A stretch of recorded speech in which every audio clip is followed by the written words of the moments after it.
And due to the dry weather conditions and those strong wind gusts, fire officials across East Texas have been telling people not to burn, even if in counties that are not under burn bans.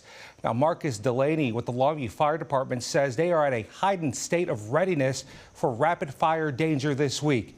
He added that this is all due to those extremely dry grasses, low humidity, and strong wind. Outdoor burning is illegal inside the city limits of Longview, unless it's a cooking fire or warming fire. But in these conditions, although Gregg County is not under a burn ban at this time, we still encourage residents to be very mindful and very careful.